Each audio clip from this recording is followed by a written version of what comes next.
दोस्तों नमस्कार। आज हम सावित्रीबाई फूले जो आधुनिक भारत की प्रथम महिला शिक्षिका, एक क्रांतिकारी कार्यकर्ता, एक कवित्री सावित्रीबाई फूले के बारे में जानने की कोशिश करेंगे।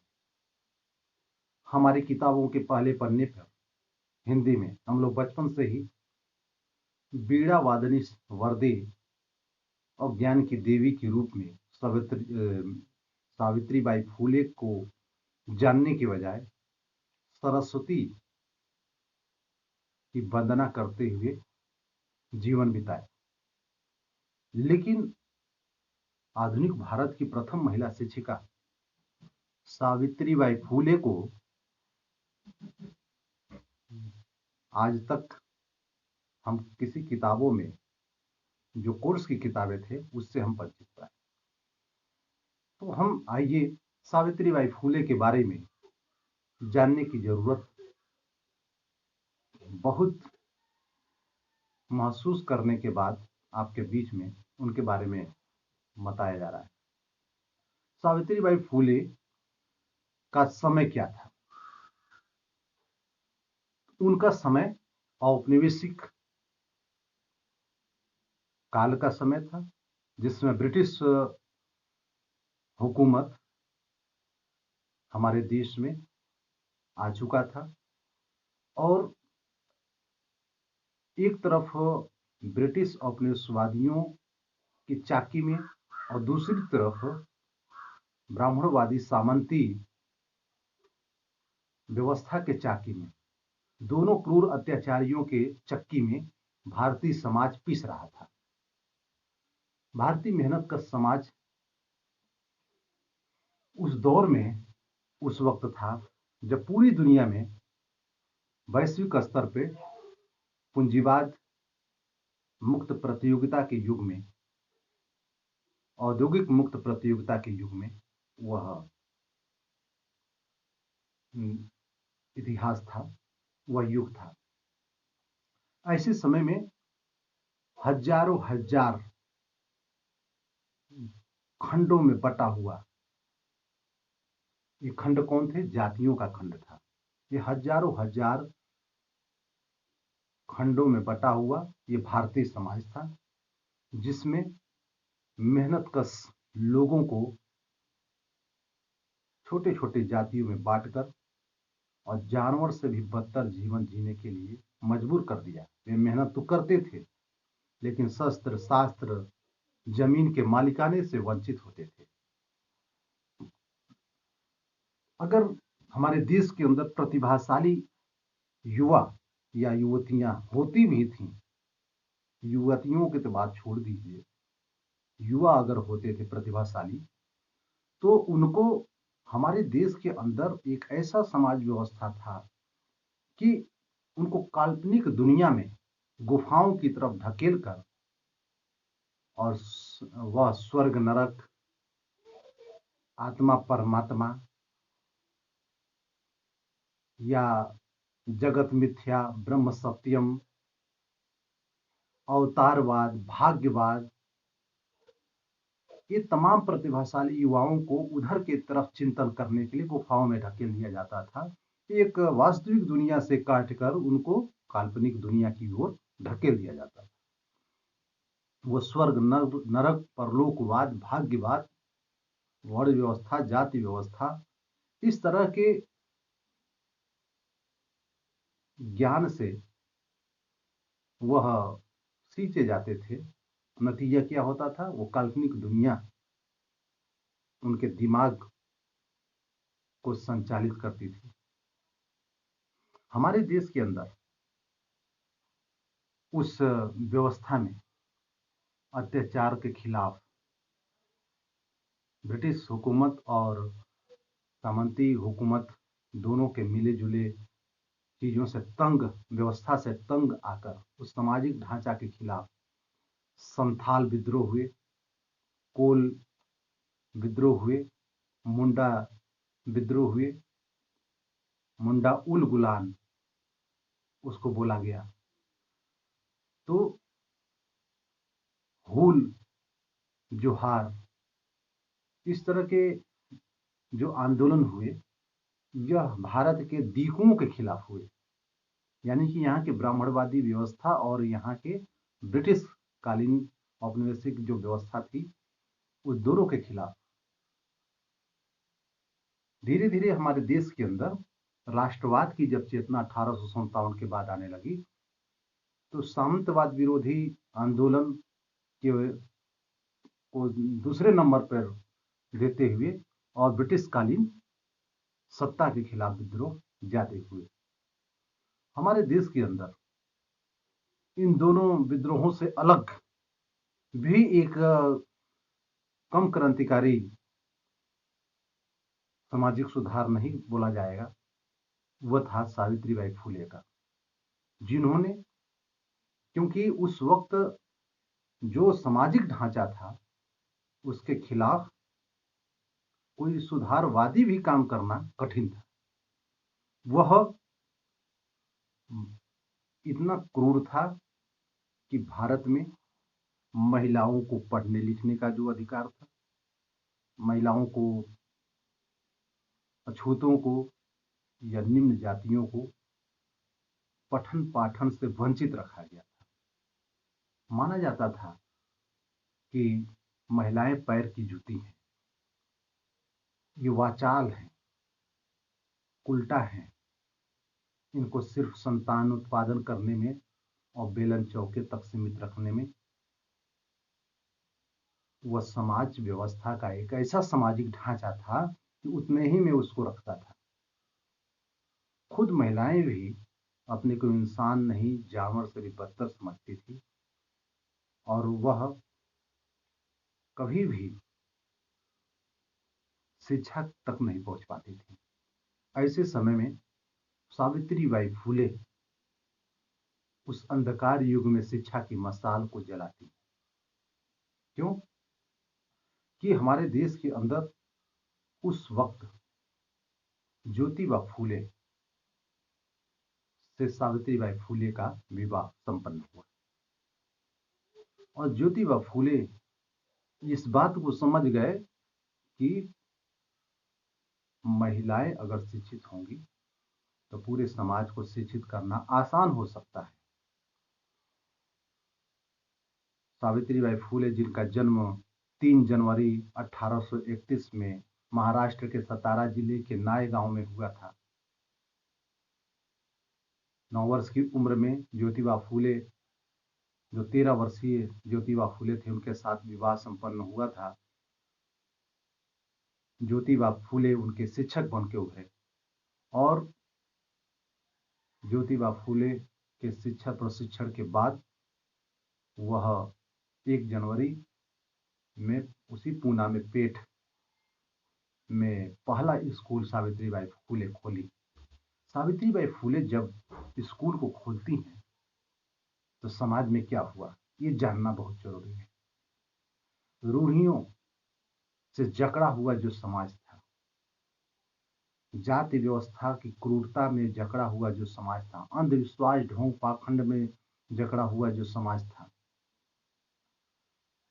वह कतई तब्दीली नहीं चाह रहा था। क्योंकि इसमें जो शासक वर्ग था उसको तब्दीली से खतरा महसूस होता था। उसने, उस व्यवस्था ने, और उस व्यवस्था के द्वारा उसी के दिमाग पाए हुए लोगों ने सावित्रीबाई फुले का विरोध किया। सावित्रीबाई फुले हमारे समाज में पहली जब स्कूल खोलती हैं तो पूरे समाज में उनका विरोध होता है। उसके बावजूद भी वह अछूतों और महिलाओं के बीच में पढ़ाने का काम बंद नहीं किया। उनके ऊपर कीचड़ फेंकना, गोबर फेंकना, गालियां देना, ये सब हुआ। उसके बावजूद भी अलग से वह एक नए कपड़े को रखती थी एक झोले के अंदर, और जाकर पढ़ाने का काम संपन्न करती थी। उनको भी धक्का लगा होगा कि लोग कीचड़ फेंक रहे हैं, गाली दे रहे हैं, उल्टा कह रहे हैं, कि महिलाओं को भ्रष्ट कर रही है, यह धर्म विरोधी काम कर रही है। पंडित पुजारियों ने उनके ससुर को का कान जब फूका तो उनके ससुर भी सोचे कि 42 हमारी पीढ़ी बर्बाद न हो जाए, नरक न भोगने लगे। इस डर से अंततः इनको घर से बाहर निकाल दिया, इनको और इनके पति को। मतलब फूले और सावित्रीबाई फूले और ज्योतिबा फूले, यह जो फूले दंपत्ति है, यह तमाम वंचनाओं को झेलने के बावजूद भी शिक्षण काम को रोका नहीं। और हमारे देश के अंदर वह एक नहीं 18 विद्यालयों को खोला। शिक्षा के जरिए संगठन और संगठन के जरिए शिक्षा, ताकि जो सामाजिक ढांचा है उसमें दरार डाला जा सके। हालांकि ब्रिटिश जो पूंजीवादी शासन था उसके वजह से सामंतवाद में दरार पड़ चुका था, लेकिन हर वक्त की अपनी ऐतिहासिक सीमाएं होती हैं और सावित्रीबाई फूले और ज्योतिबा फूले उससे वंचित नहीं थे, लेकिन उस दरार डालने में इनका महत्वपूर्ण योगदान है। इन्होंने विद्यालयों के जरिए शिक्षा का जो प्रचार प्रसार किया, उसके साथ साथ भारतीय समाज में जो कुरीतियां थीं, जैसे विधवा विवाह नहीं होता था, 9, 10, 11 वर्ष की लड़कियां विधवा हो जाती थीं तो उनका मुंडन कर दिया जाता था। घर के या बाहर के कोई भी लोग उन विधवाओं के साथ दुराचार करते थे, गर्भ ठहर जाता था और विधवाएं आत्महत्या करने के लिए या तो मजबूर हो जाती थीं या उनके बच्चे की हत्या करने के लिए समाज उनको प्रेरित करता था। या ये जो चीजें थीं, इन सारी चीजों को इन लोगों ने एहसास किया और विधवा पुनर्विवाह के तरफ समाज को जागरूक किया। विधवाओं का जो मुंडन करने वाले नाई समाज के लोग थे, उन लोगों की सभाएं बुलाकर उनको संगठित करके और विधवा मुंडन पर प्रतिबंध लगाया। हमारे देश के अंदर जो विधवाओं के बच्चे अगर अवैध तरीके से जो समाज में कहा जाता था, वह अगर विधवाएं होती थी तो उनके लिए इन्होंने बाल हत्या प्रतिबंधक गृह और प्रसूति गृह खोला, ताकि विधवाएं जो ऐसे हैं जो समाज के दुराचारियों की शिकार हैं, उनको स्थान दिया जा सके। बच्चा पैदा करने से लेकर उनके पालन पोषण तक का व्यवस्था सावित्रीबाई फूले ज्योतिबा फूले दंपति ने अपने हाथों, अपने जरिए, अपने नेतृत्व में करने का उस समय साहस किया। समझा जाए कि कितना बड़े साहस का काम उन्होंने किया।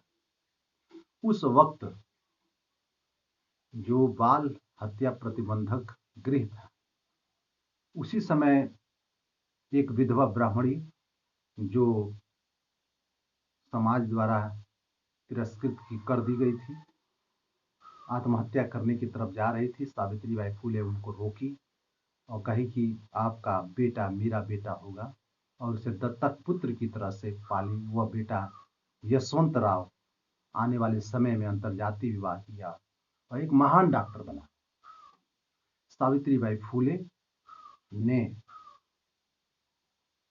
जब उनके उस महाराष्ट्र में अकाल पड़ा, तो अकाल पड़ने के दरमियान सावित्रीबाई फूले उन बच्चों को जा जाके गांव से पीठ पर लाद लाद कर अस्पताल में ले जाने में व्यस्त हो गई। और यह सावित्रीबाई फूले खुद महामारी की शिकार हो गई और 1990 में उनका डेथ 1997 में उनका डेथ हो गया। 1990 में ज्योतिबा फूले का जब देहांत हुआ तो मुखाग्नि देने का क्रांतिकारी कदम सावित्रीबाई फूले ने किया था। तो सावित्रीबाई फूले आज से 200 से ऊपर समय गुजर गए। उस अंधकार के युग में आधुनिक भारत की प्रथम शिक्षिका को हमें इसलिए याद करना चाहिए कि हमारे घरों में शिव पार्वती, तो कभी राधे कृष्णा, ज्ञान की देवी सरस्वती, लेकिन अगर दंपत्ति है शानदार तो फूले और ज्योतिबा फूले और यह सावित्रीबाई फूले का तस्वीर, यह दंपत्ति का भी फोटो रखा जा सकता है शादी विवाहों में, अपने घरों में, क्योंकि यह काल्पनिक दुनिया की नहीं, वास्तविक दुनिया की ये दंपत्ति हैं जो बड़े ही आदर्श और प्रेरक हैं अगर इनको जाना जाए तो। सावित्रीबाई फूले की किताबों को जब आप पढ़ेंगे तो पाएंगे कि उनके भाषणों में कितना ओज था। उस वक्त वह उद्योग पर भाषण देती हैं और कहती हैं कि यूरोप की दुनिया में यूरोपियन लोगों ने अपनी लगन, दृढ़ संकल्प शक्ति से एकाग्रचित होकर जो उद्योग किए या खोज या उद्यमी प्रयास, रिसर्च के परिणाम स्वरूप हम आज घड़ी, दूरबीन और पानी में चलने वाले जहाज, भाप से चलने वाली रेलगाड़ियां, कल पुर्जे, कपड़ा मिल आदि साक्षात देख रहे हैं, जो लोगों के लिए बहुत ही उपयोगी है। उनके एक खोज वैज्ञानिकों के अनुसंधानों का सदुपयोग इंसानियत की बढ़ोतरी के लिए किया गया और उद्योग धंधे खड़े किए गए। सदियों से परंपरा के नाम पर अज्ञानता अंधकार में छटपटाने वाले शूद्र, अतिशूद्र और स्त्रियों को काबिल बनाने में ये वैज्ञानिक दृष्टिकोण मददगार हो सकते हैं। उन्हें इसमें लेस मात्र भी संदेह नहीं है। यदि यूरोपियन लोग, विशेषकर वैज्ञानिक, भगवान भरोसे हाथ पर हाथ धरकर बैठे रहते, कार्य न करने की ठान लेते, तो इस तरह के आश्चर्यजनक आविष्कारों से दुनिया वंचित रह जाती। यानी वैज्ञानिक दृष्टिकोण की तरफ वह समाज को ले जाने के लिए उद्योग नामक भाषण दिया है। किसी भी उद्यम में अभ्यास, अध्ययन, चिंतन, मनन महत्वपूर्ण है। अध्ययन और अभ्यास में आंखें, कान, बुद्धि, विवेक, सभी इंद्रियों का समुचित उपयोग करके विचार किया जाता है। लेकिन दूसरी तरफ काम के बदले माँ जी भूखे को रोटी दे दो, ऐसे दीनहीन स्वर में जोर जोर से चिल्लाकर भीख मांगना भी निकृष्ट धंधा कहा जाता है। लेकिन इस उद्यम को विचारहीन, विवेकहीन उद्योग कहा जाता है जो कोरे शारीरिक श्रम पर आधारित होती है। यह उद्योग में ही अपने भाषण में बोलती है कि हमारे भारत में शुरू में कुछ अंग्रेज ही व्यापार करने के उद्देश्य से यहाँ आए थे, फिर उन्होंने भारत में अपने राज्य की स्थापना कर डाली और देश पर हुकूमत करने लगे। यह बात उन्होंने अपने दृढ़ इच्छा शक्ति, निरंतर कठोर मेहनत, बुद्धिबल के प्रयोग से अमल में लाई। इस तथ्य के पीछे कोई किस्मत या पूर्व जन्म या भाग्य भगवान का वरदान नहीं था। भाग्य भगवान पूर्व जन्म के कर्म जैसी बकवास भरी बातों से भ्रमित होकर भगवान भरोसे हाथ पर हाथ रखकर बैठने वाले लोग असल में आलसी और भिखारी होते हैं, और ऐसे लोगों का देश हमेशा हमेशा के लिए दूसरों का गुलाम हो जाता है। इसका प्रमाण हमारा देश भारत है। काम धंधों की ओर रुझान बढ़ाने पर उद्यमशीलता के लिए प्रेरित करने वाला इनका भाषण है। दूसरा भाषण विद्यादान है, जिसमें उन्होंने कहा कि दया, दान, धर्म आदि सद्गुण जैसे सकारात्मक रुझान हर मनुष्य में होते हैं। इन गुणों का उपयोग हमें दूसरों के दुखों का निवारण करने में, आपदा और संकट के समय पर सहायता करना अर्थपूर्ण होगा। जो व्यक्ति अपने मदद स्वयं करने के लिए तत्पर हो, उसकी सहायता जरूर फलदायी होती है, परंतु देखने में आया है कि दुख, संकट, आपदा, पीड़ा आलसी व्यक्ति को ही आकर घेरती है। उस व्यक्ति पर आए संकट के लिए वह स्वयं भी जिम्मेदार है। अपने अवगुणों की या अपने फैसले की वजह से ही वह उन पर मुसीबतों का पहाड़ टूटता है। उनकी मुसीबतें उनके अपराधों को की सजा होती है। यह सजा दुर्गुणों से लिप्त मनुष्य के दुर्गुणों को नष्ट करने में सहायक होती है। ऐसे अनुभव के आधार पर कहा जा सकता है। परावलंबन पर उन्होंने बोला कि परावलंबन और आलस और फिजूल खर्ची जो हमारे समाज में आज भी व्याप्त है, परावलंबन, आलस, फिजूल खर्ची आदि जैसे दुर्गुणों को अंकुरित होने से रोकने व नष्ट करने और सद्गुणों को विकसित करने में यदि कोई दान उपयुक्त है, वह है विद्यादान। विद्या देने वाला व विद्या लेने वाला दोनों ही नेकी की राह पर चलकर अच्छे व आदर्श इंसान बनते हैं। इसी विद्या और ज्ञान रूपी धम्म की ऊर्जा पाकर मनुष्य की पशुता का लोप हो जाता है। विद्या देने वाले धैर्यशाली, हिम्मत वाला निडर होता है, तो विद्या को स्वीकार करने वाला होशियार, शीलवान, सामर्थ्यशाली होता है।